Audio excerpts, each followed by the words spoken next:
Magandang araw sa ating lahat. Kumusta kayo po? And nandito po ulit si Nico sa Nick Talk, The Real Talk with Nico. And today, March 19. March 19 na tayo po. And of course, I will give you ang mga latest updates na naman regarding ang sitwasyon ni PRRD or former President Rodrigo Roa Duterte dyan po sa Netherlands, who is now under the custody. He's now under the custody of this International Criminal Court po. And we'll be touching about some updates regarding ang health ni Tatay Digong, as well as kumusta na pa ang kaso ni Tatay Digong po. Mga reactions sa mga sabihin natin na latest news regarding sa ICC case ni Tatay Digong. And we are talking about yun na kaso niya, ang allegation that he is involved in the extrajudicial killing or crimes against humanity po, humanity. So, ito po ay prepared some footages para sa inyong lahat and for you to see po. Dito sa Nick Talk, The Real Talk with Nico, wala tayong pong fake news dito po. And of course, I would like to remind each and everyone na mga followers ko po at saka ang the entire Filipino community dyan sa Pilipinas, dito po sa Malaysia, particularly sa Sabah is Malaysia and very specific dito o dyan po sa Kota Kinabalu City. Si Nico nandito pa rin sa Kuala Lumpur. Kuala Lumpur po sa Malaysia. And very soon, tomorrow I'll be flying back to Kota Kinabalu to attend a very important meetings. No? And one of the event that I'm going to attend dyan po sa Kota Kinabalu is yun po ang sabi natin, I don't want to miss itong prayer rally organized by the Overseas Filipino Workers dyan sa Sabah, and it will be held in Kota Kinabalu. To be very specific, dyan po sa Tanjung Aro Beach 2, and that will be held on March 22 or sa Sabado ito po from 10 a.m. hanggang 4 p.m. And during the prayer rally or prayer gathering, the organizers are expecting something like 200 Filipinos or overseas Filipino workers who will be attending the prayer rally or prayer gathering as a sign of a gesture to former President Rodrigo Roa Duterte of his kind of unique and very effective leadership when he was the President of the Philippines. 2016 hanggang 2022 po, no? Mid of 2022. And of course, ang mga Filipino communities, especially mga supporters dyan po o dyan po sa Sabah, as well as dito po sa entire Malaysia, they already expressed for the past many days already po that they are disappointed. They are not happy. They are angry about the arrest of Tatay Digong. No?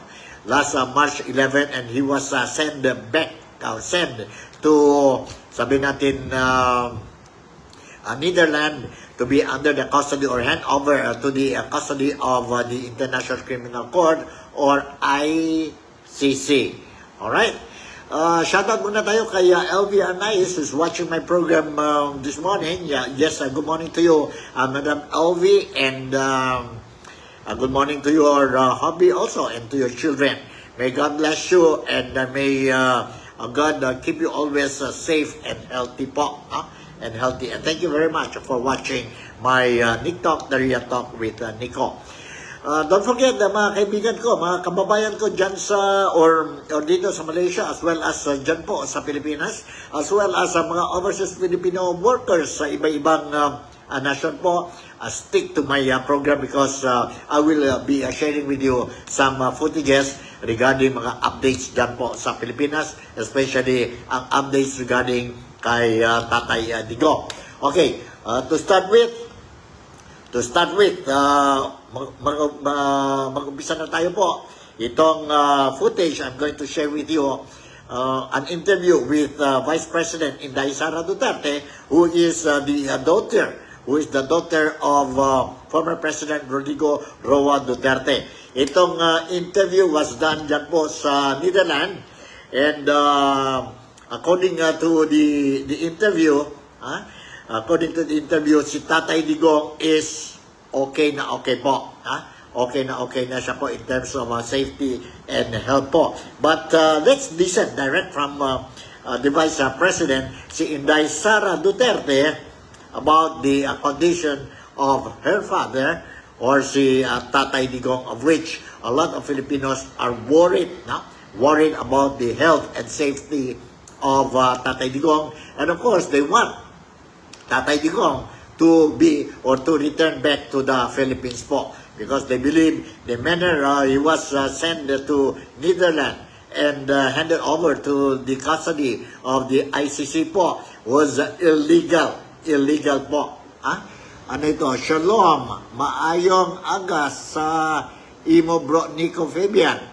May God bless all Filipino around the world, and to our beloved Tatay Digong. Tatay Digong, sabi ni Madam LV Anais.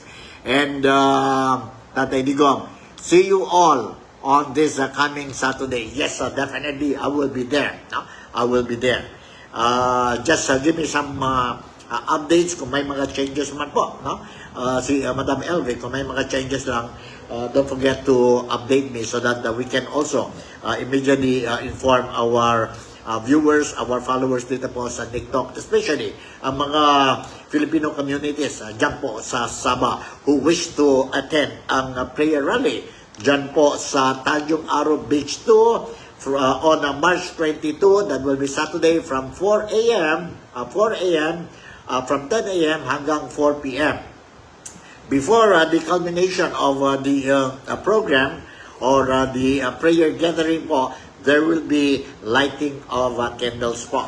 Bring your own candles, but I will also bring candles po to be free distribution to the participants po of the prayer rally po.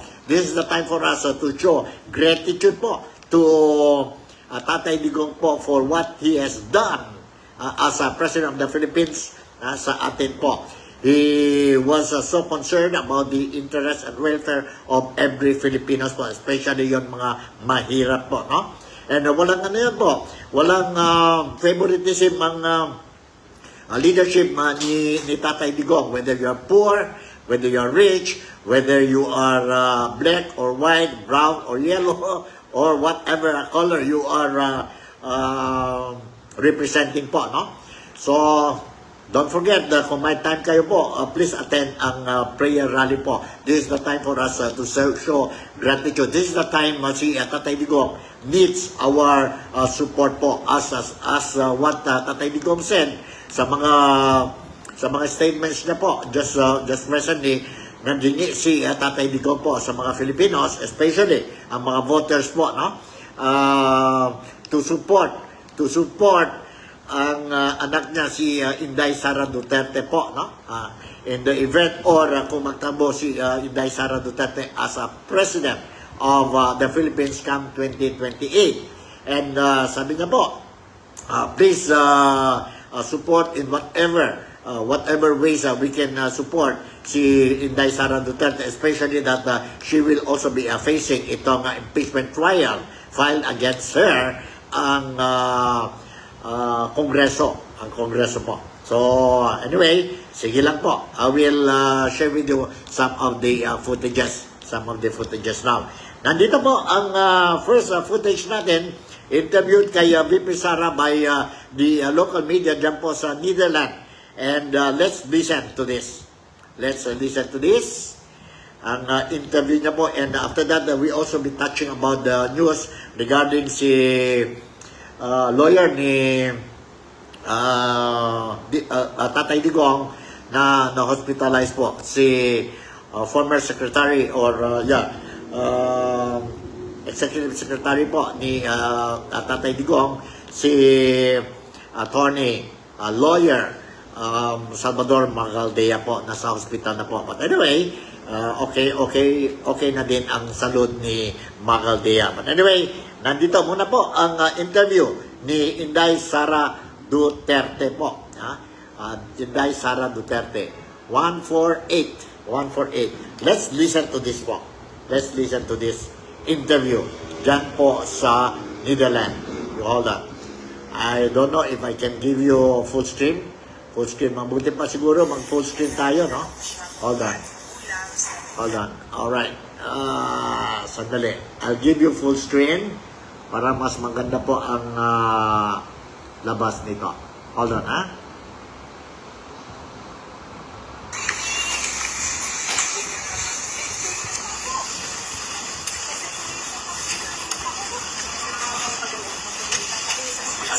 Ay, opo. Wala kasi akong mic eh. Okay. Sige, ma'am. Mabilis ako. Oo. Kamusta po? Kamusta po si President? Yes, okay naman siya. Nakita kami ni former President Rodrigo Duterte sa loob. Nandoon pa rin siya sa loob ng hospital. So, hindi pa siguro siya all clear. Base siguro sa assessments ng doctors niya. He's in very good spirits. Meron siya, tinanong ko siya kung kamusta yung pagkain. Sabi niya meron namang rice. And then, tinanong ko siya kung paano yung ulam. Sabi niya, half-half daw. So, hindi ko alam kung ano yung ibig sabihin ng half-half. Inilin ko ang half-half. Bisaya, tayo Bisaya. Half-half. Bisaya. So, yes. Regarding the his legal team and his decision na sabi ni Attorney Roque, he has to decide on. Has he made that decision?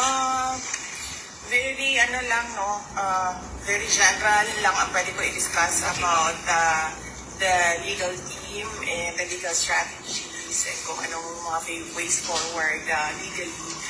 Unang-una, his team is headed by Attorney Nicholas Kaufman, and then meron pa akong mga kakausapin ng mga lawyers, no?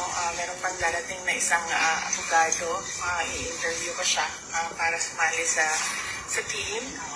And then, once maayos na yung team for ICC, mag-withdraw si Attorney Medialdea kasi meron lang limited ng mga slots for lawyers. And we want all the lawyers on board na merong ICC experience. So, ang ibig sabihin po ay pinili po ng Pangulong Duterte na legal team. Kumbaga the court from the ICC for own money for the council. Kasi sa dalawa raw po yun. Either the court pays for the council or its own money. Sa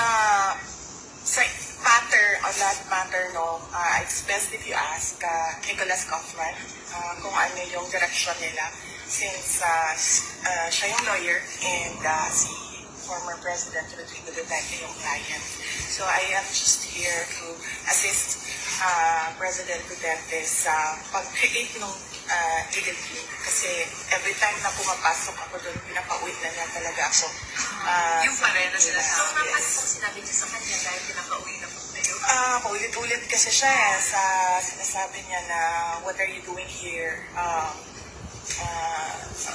Umuwi ka na ng Pilipinas. So, ayun, inaayos ko lang yung legal team. Meron na akong i-interview na isa pang lawyer. Si Attorney Harry Roque po, hindi po kasama? So far, hindi siya kasama sa legal team. Si Attorney Harry Ate, Roque. kung dalawa pa lang po, yung potential na kakausapin pa lang, if ever. Meron na kami nilistahan, pero yung isa kasi darating siya dito. So, puro foreigner. Yes, oo. Ilan? Kung ilan, you may have to ask Attorney Kaufman. Bakit po hindi kasama si Attorney Roque?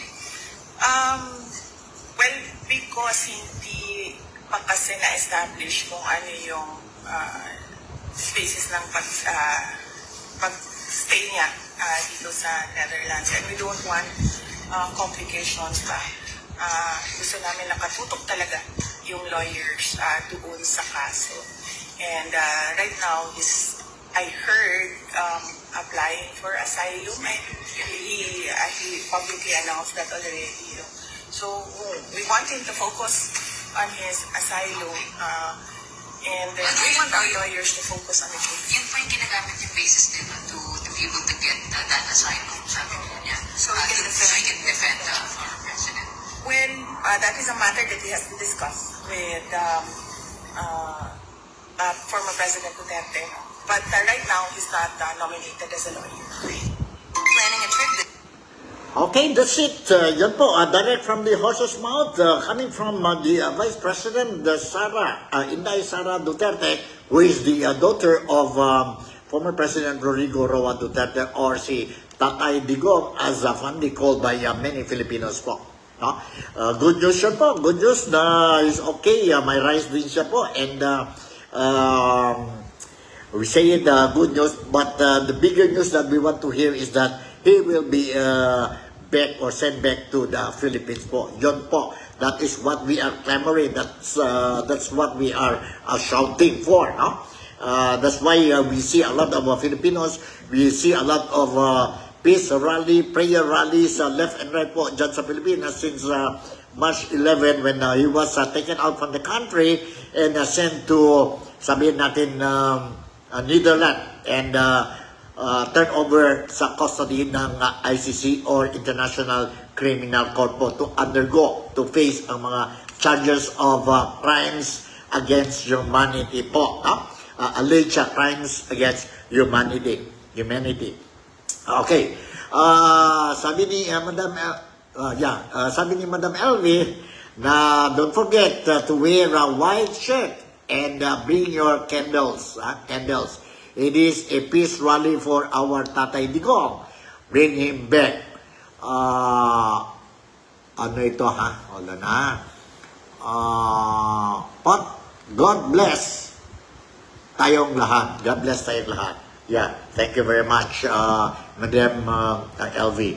And as what I said, I will also be bringing in some candles to be distributed for free po during the rally or peace rally po. No?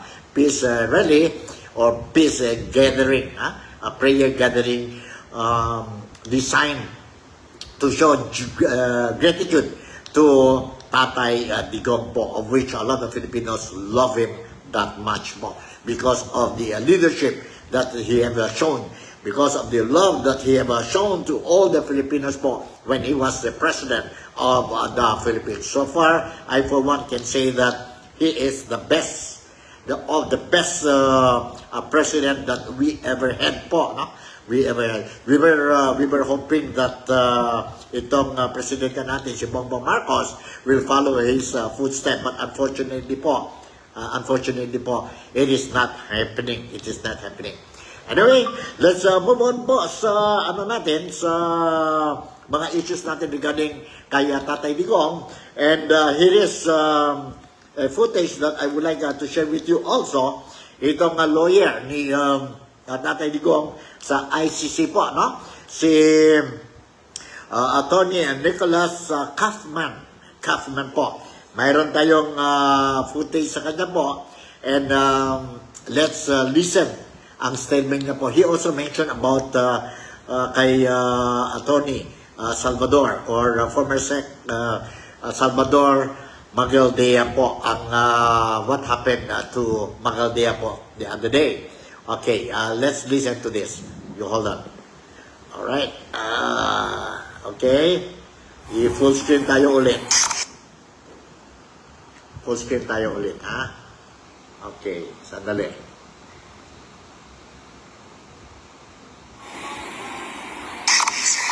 Sir, can you tell us what happened with Attorney Magaldea, if you have info?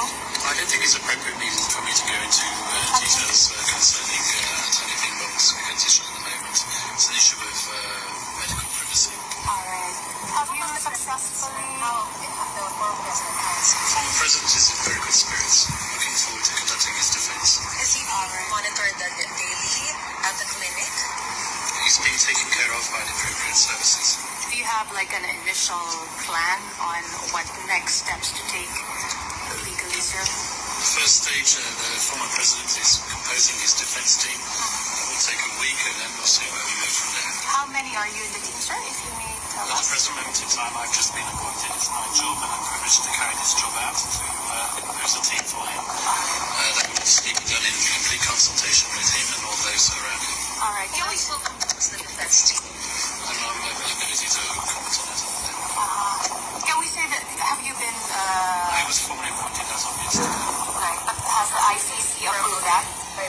Yeah. I believe that something might be introduced into the court system today. All right. So what do we expect from here on, sir? A strong defense. Sir, are you confident that you will be able to bring back home former President Duterte? I certainly hope so. Do you have any petitions to file prior to the confirmation of charges hearing on September 28th? There will be petitions, obviously. Once again, it's not for me to comment on the defense strategy at this moment in time. According to the rules, there's a process called disclosure of evidence. Has that started yet? That should start once council's appointed, and as I said, it's early days yet. All right, sir. Where are you headed now, sir? You've met with the Vice President Sara Duterte as well. Indeed, I have. What was like any message, the first message that the President gave to you? That he's in good spirits and looking forward to conducting his defense. Walter, are you able to visit the former President? I'm able to visit a former president as long as I'm here, as long as I'm allowed to do so. I have promised him that I will come every day that I'm in The Hague. Do you have any information if the request of the Vice President to visit his father has already been approved? I'm not at liberty to discuss matters like that. Sir, finally, yesterday during a press conference by Attorney Harry Roque, he said that the President should decide on whether to take legal aid from the court or, fund it himself. Would you know what the decision Again, is? I'm not at liberty to discuss matters of funding and how the defense will be composed. All right, sir. So for now, we can say that you are the only confirmed legal counsel for the ICC case. So again, that's subject to any publications that might be on the ICC website and the decision of the registry. Hopefully that will be completed by Is today. there any reason why the President hasn't signed yet the nomination for Attorney Harry Roque and Attorney Medialdea? As I told you, first things first. There is a need, first of all, for senior counsel to be appointed. A counsel who's experienced in matters of the ICC, and it's that counsel's job to compose the team. It's early days yet. No one is entitled to draw any conclusion whatsoever from what has been or hasn't been done with respect to nominations at this point in time. Alright, yun po, the legal counsel of Duterte or Tatay Digong po, si Nicholas Kaufman, no? And he's confident that ang chances of Tatay Digong is high, no? Is high. He will be returning back to the Philippines po. Hopefully po, we are praying for that thing. We are praying for that thing. And okay, nandito pa rin isa pang footage, a very brief footage of Counsel Kaufman. Kaufman po, no? Saan ito? Okay, 37. Let's see. Ito po, let's listen to this report po. Aired dyan po sa Maynila. Very brief lang ito. And let's listen to this. You all done? Sala ang dating Pangulo. You all done? Okay. Yan sa Advertises Riley, lawyer, na si Nicholas Kaufman na may malakas na depensa si dating Pangulong Rodrigo Duterte sa kinakaharap nitong kaso sa International Criminal Court o ICC. Sa isang panayam, sinabi ni Kaufman na malaki rin ang kumpiyansa niya ng akwital o mapapawalang sala ang dating Pangulo. Si Kaufman ang datayong chief legal counsel ng defense team ng dating Pangulo. Hindi naman siya nagbigay ng detalye kung sino pa ang ibang abogado makakasama niya sa paglilid. Okay po, yun ang balita yesterday or last night hanggang ngayon po dyan sa Pilipinas. On the contrary po, whether Digong, Tatay Digong will be sent back to the Philippines po from The Hague, from the custody of the ICC po. Nandito po ang statement ni DOJ Secretary si Remulla. Si Remulla po, nandito. Medyo negative siya dyan po. Negative siya sa possibility of Duterte being sent back to the Philippines. Sabi niya, nandyan na siya sa ICC. And this is what we want, justice daw po. Let's listen to this report. Hold on. Hindi na I don't know if si Remulla Remulla is a Filipino or ibang nationality po because apparently parang mahirap na po ang salita. Bahala na kayo po. Nandito ang news report. Hindi na maibabalik pa sa bansa si dating Pangulong Rodrigo Duterte. Ayon sa Department of Justice, ayon kay Justice Secretary Jesus Crispin Remulla, sumasa ilalim sa proceedings ng International Criminal Court ang dating Pangulo. Dahil dito, hindi na dapat pagsabayan ng ibang pagdinig ang prosesong ginagawa ng ICC, lalo na ngayong nasa kanila na ang kustodiya ng dating Pangulo. Sa datang Pilipino, narinig natin na sinabi sa atin ni dating Pangulong Duterte na haharapin niya ang kahit na anong paratang sa kanya, kahit sa ICC. Kaya yun na yun, nandun na siya. You cannot try the person naman twice for the same act. Kasi double jeopardy yun. Hindi makatarungan yun. We just want justice. Yun po, nandyan na daw yan. Nandyan na daw yan po si Duterte o si Tatay Digong sa Hague under the custody of the ICC and yun ang gusto, justice daw po. Yun ang sabi ni Secretary Remulla po. Remulla. So, let's see po what will happen. No? Let's not speculate. Let's see. Ang problema lang dyan po, ang mag-start ang pre-trial ni Tatay Digong dyan sa ICC, scheduled pa po sa September 23. So, it's another 6 months pa po. No? Mahaba. What will happen to Tatay Digong po habang nandyan siya po under the custody of this ICC court. ICC, nasa detention center siya po dyan sa ICC. Hopefully, nothing will happen to Tatay Digong. And this is for this reason that we are praying. We are praying every day for his safety and health po, no? Kasi alam na natin, si Tatay Digong is already on March 28. On March 28, next week na yan po, he will be celebrating his birthday. 80th birthday po. And you know how it feels, no? If you are under pressure and at your age, no? At your age, 80 ka na po. And you cannot really freely move because you need somebody to assist you po.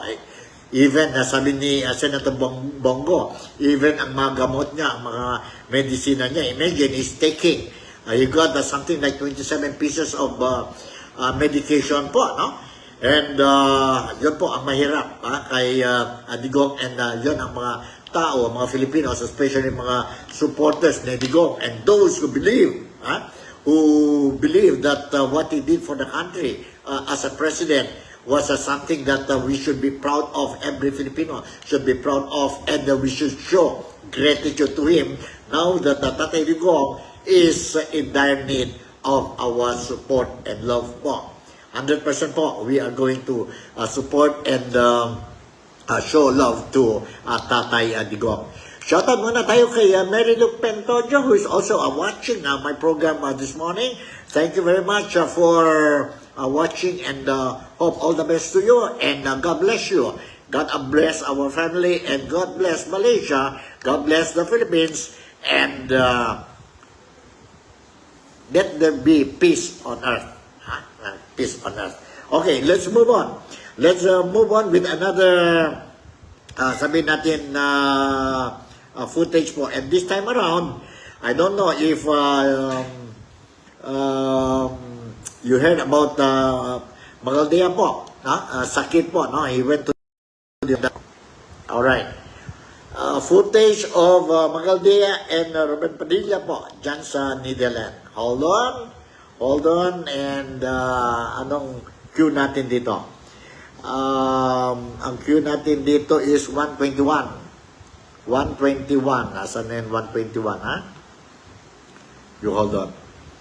121. Hold on. Hanap tayo ang 121. Parang nawala yata ang 121 natin dito.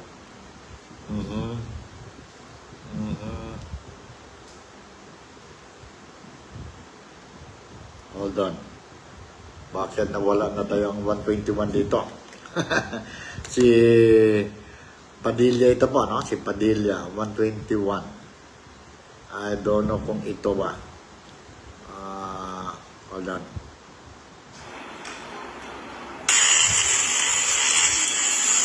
Hindi yata ito. Okay, I will move to the next footage po. Medyo nahirapan tayo ngayon makuha yun na 121. But anyway, in the meantime, itong viral posting ng isang policeman po, no?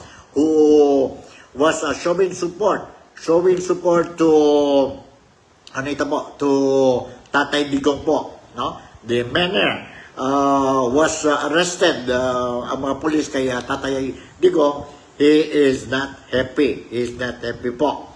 And let's see. I will share with you itong footage ng police po.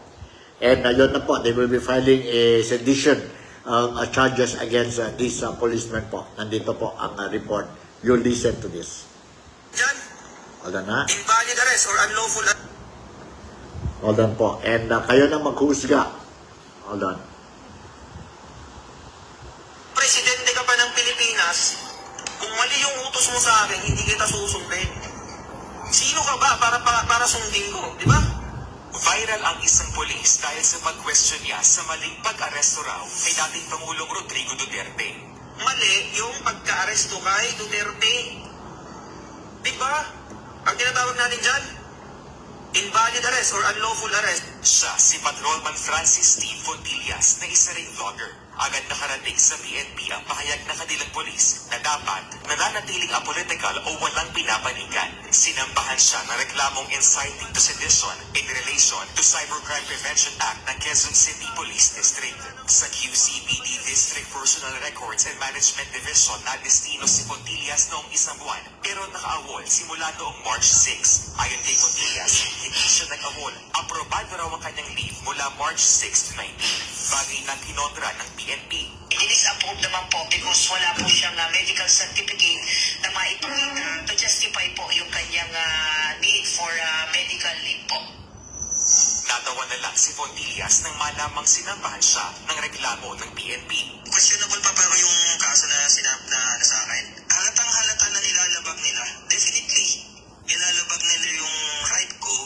Sagot dyan ng PNP, nire-respeto nila ang freedom of expression. Pero ibang usapan daw kapag pumasok na sa serbisyo ang mga pulis. Alam po natin na yung basic rights namin, including po yung aming pahayag, whether pro o against, restrict po natin yan. Bagay na sinigundahan ng Malacanang.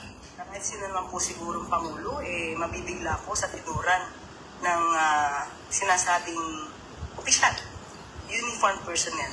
Alam po natin na pagka-uniform personnel, dapat maging partial at non-partisan.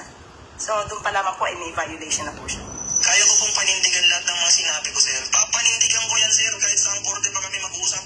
Sa record ng PNP, 2021 pumasok sa serbisyo si Fontillas.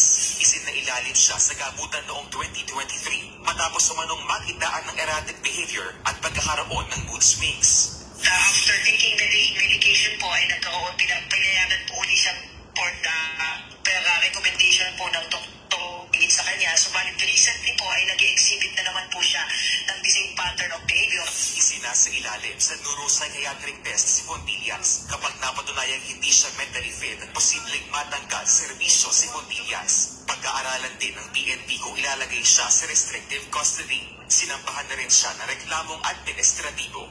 Nagbabalita mula sa Frontline, JC Cosico News 5. Yan po, ang report po, no? Medyo nakakatawa, no? Nakakatawa para sa akin na yan po. This is my own opinion.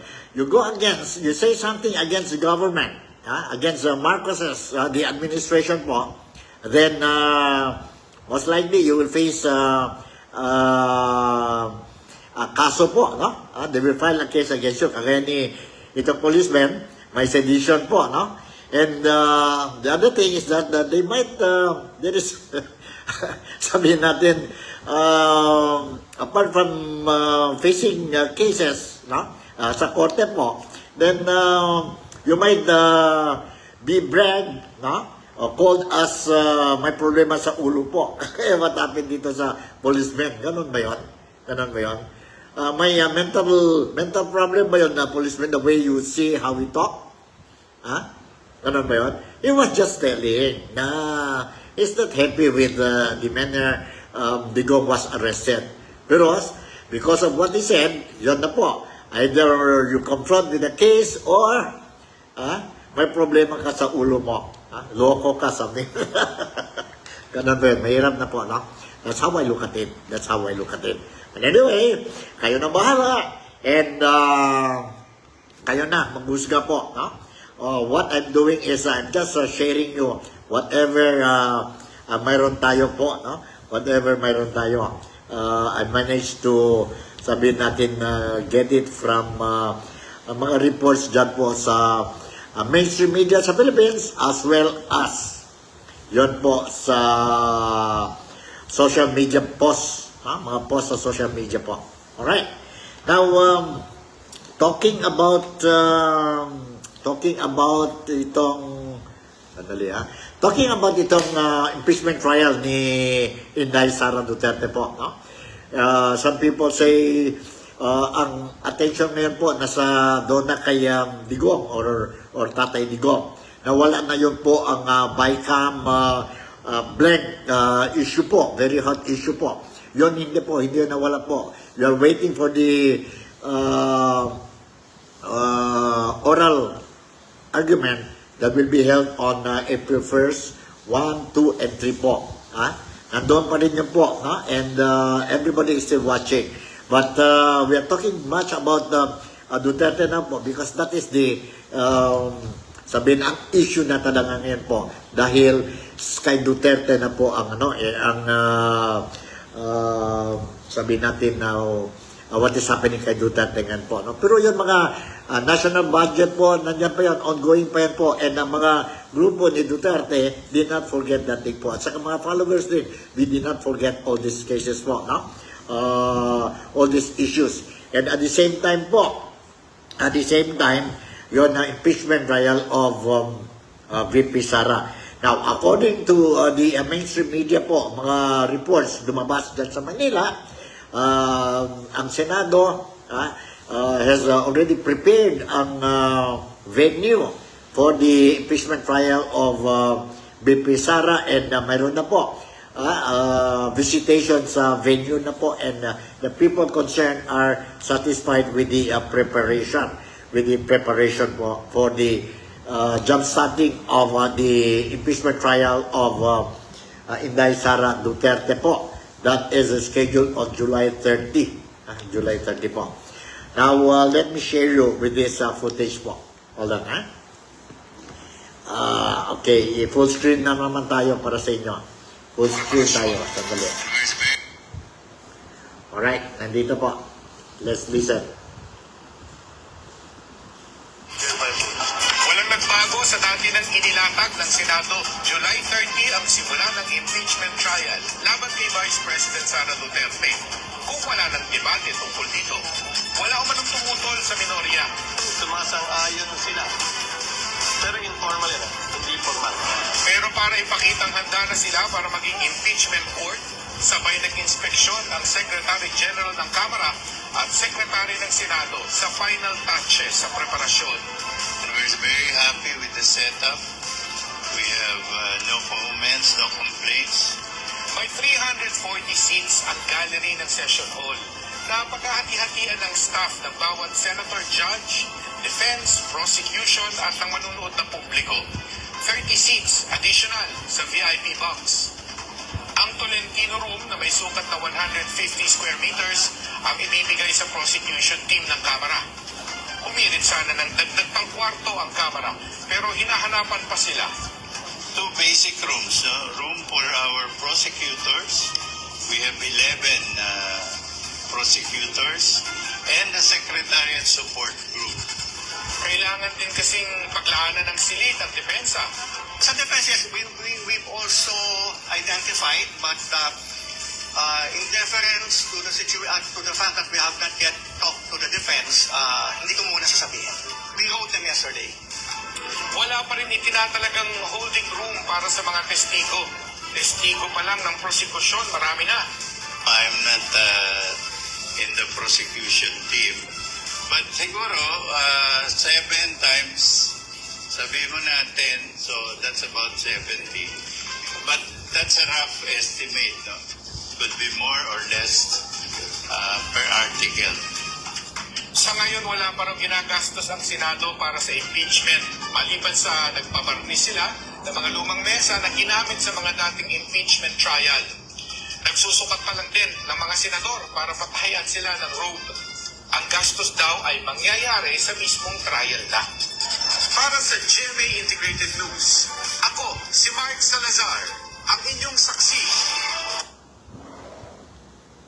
Okay, well, thank you very much. Yun po ang latest updates regarding itong impeachment na trial ni VP Sara or Inday VP Sara po. Yan ang latest and of course, let's continue to sabihin natin monitor itong mga updates. Mga updates ng impeachment trial ni VP Sara. So far po, si VP Sara is now in The Hague o dyan po sa Netherlands and attending to the problema ni Tatay Digong po, no? Problema ni Tatay Digong and immediately after he will arrange things ang legal team ni Tatay Digong. She assured that she will be going back to the Philippines immediately po. Dahil yon po ang request ni Tatay Digong sa kanyang anak, si Inday Sara Duterte. Yan po talaga. Every time, sabi ni Inday Sara, every time she goes and visit kay Tatay Digong po, si Tatay Digong will always remind her, uwi ka na. Huwag mo kalimutan ang bayang Pilipinas. Huwag mo kalimutan ang mga Pilipinos po. Kailangan sinasaya po. And si Tatay Digong is also, again, repeatedly is saying na hingi siya sa mga Pilipino, mga Filipinos po, na tulungan natin po suporta ang political struggle ni Inday Sara Duterte at saka ang PDP laban, ang mga kandidato ng Philippine Laban para sa midterm election which is scheduled on May 12 po, May 12. And he's asking, si Tatay Digong is asking to all of us, particularly itong mga registered voters dyan sa Pilipinas, dito sa Malaysia, ang mga overseas Filipino workers, migrant workers, Filipino migrants sa mga iba-ibang nation dito sa mundo po. He is strongly urging or appealing mga Filipinos to support ang candidacy, ang political struggle ni Inday Sara Duterte at saka mga kandidato ng PDP laban para sa May 12 midterm election po. Kung pwede, sabi ni Tatay Digong, go straight, votes straight. Lahat ang mga kandidato sa PDP laban, 9 of them po, i-straight natin po para at least malakas ang suporta ng Senado po, no? Ng Senado pagdating na sa trial at saka sa future political endeavor ni Inday Sara Duterte, which is most likely, and a lot of people, Filipinos, agree that VP Sara is a very strong candidate sa 2028 presidential election kung mayroon po presidential election sa 2028. Huwag natin kalimutan ang ating sabihin natin rights po, no? Ang rights in the Philippines is practicing democratic form of government po. Yan po. So siguro nandito na lang ang programa natin ngayon for this day, March 19 na po. And let's continue to pray and pray for the safety and health of Tatay Digong, and of course, for the safety, prosperity, and progress of the Filipinos, or for the Philippine nation, as well as let's hope also and pray for the leveling up of the standard of living of every Filipinos po. Every Filipinos. Okay, with this, I would like to say thank you very much for making me a part of your day today. Malaysia, Sabah, the Philippines. God bless us all. I see you on my next program. Bye, and I love you.